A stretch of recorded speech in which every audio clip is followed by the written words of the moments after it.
আল্লাহ সুন্দরী অনন্যা অপ্সরী প্রিয়ংবদা অনুসুয়া গুণবতী রূপবতী আমার এক চাচাতো বোন ছিল, তার প্রেমে আমি ছিলাম পাগল পাড়া। কিন্তু সে তো আমার ডাকে সাড়া দেয় না। অনেক চেষ্টা করলাম তারে পাওয়ার জন্য। চাচাতো বোন আমারে বলে 100 স্বর্ণ মুদ্রা যেদিন দিতে পারবা ওই দিন আমারে পাবা। এবার আমি স্বর্ণ মুদ্রা কালেকশনের কাজে লেগে গেলাম।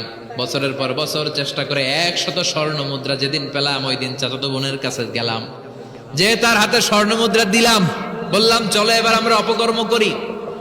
গোপনে একটা রুমের ভেতরে ঢুকলাম, দুজনে জামা কাপড় খুলে ফেললাম, নেকেড হয়ে পাপ কাজ শুরু করব।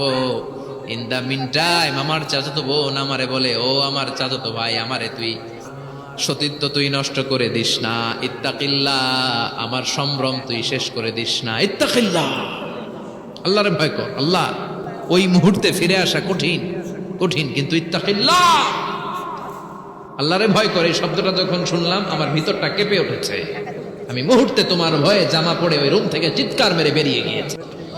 আল্লাহ সেদিন আমি পাপ কাজ করি নাই, সেদিন আমি মনের খায়েশ মিটাই নাই, তোমার ভয়ে সেদিন আমি দৌড়ে পালিয়েছি। ওই দিনের ইবাদতটা আমলটা যদি তোমার কাছে ভালো লেগে থাকে, ফাফাররিজ আন্না ফিমা নাহনু ফি, আজকে যেই বিপদে আছি তুমি বাঁচাও। বলার সাথে সাথে 2/3 2/3 পাথরের খণ্ডটা আরো ডান দিকে সরে যায়। সুবহানাল্লাহ পড়েন। এবার আরো বড় ফাঁকা হয়েছে। এবার তারা বেরোতে চেষ্টা করলো, দেখে মাথা বের হয়, শরীর বের হয় না, হাত বের হয়, পিঠ বের হয় না, পা বের হয়, দেহ বের হয় না, আরো ছুটতে হবে। এবার বাকি আছে কয়জন? একজন। সে দোয়া করতে শুরু করলো, আল্লাহ ইস্তাজারতু জারাক, আমি ব্যবসায়ী ছিলাম, অনেক শ্রমিক ভাড়া করে একদিন একটা কাজ করালাম, সব শ্রমিকের টাকা দিয়ে দিলাম। এক শ্রমিক টাকা না নিয়ে ভাগলপুর কই যে গেছে নিজেও জানি না, ওর টাকা আমার কাছে রয়ে গেছে। এই শ্রমিককে আর টাকাটা বুঝাই দিতে পারি নাই।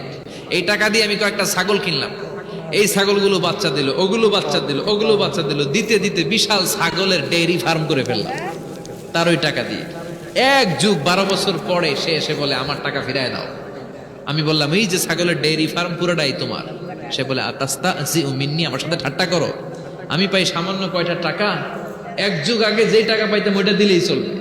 আমি বললাম, ও শ্রমিক, তোমার টাকা দিয়ে আমি ছাগল কিনে ব্যবসা করেছি, ছাগল বাচ্চা দিয়েছে, বাড়তে বাড়তে বাড়তে বাড়তে আজকের বিশাল এই ডেইরি ফার্ম, এই ডেইরি ফার্মের মালিক আমি নই, তুমি নিয়ে যাও। বলার সাথে সাথে শ্রমিক আনন্দে নাচতে নাচতে ডেইরি ফার্ম নিয়ে যায়। ও আল্লাহ, ওই দিন যদি সে যতটুকু টাকা পাওনা ছিল অতটুকু দিলেই সে খুশি হয়ে যেত, শুধু তোমার খুশির জন্য পুরো ডেইরি ফার্ম আমি তারে দিয়ে দিয়েছিলাম। আল্লাহু আকবার। আল্লাহ আজকের এই বিপদের দিনে আমার সেদিনের আমলটা যদি তোমার কাছে ভালো লাগে তুমি বাঁচাও। বলতে দেরি, মুহূর্তের মধ্যে বিশাল প্রকাণ্ড পাথর খণ্ডটা অন্যদিকে দৌড়ে চলে যায়। পাহাড়ের গুহা ওপেন, পাথর খণ্ড নাই। আল্লাহর শুকরিয়ার তাকবীর দিতে দিতে 3 জন বের হয়ে যায়। সুবহানাল্লাহ পড়েন। সহিহ বুখারীর বর্ণনা, সহিহ হাদিস।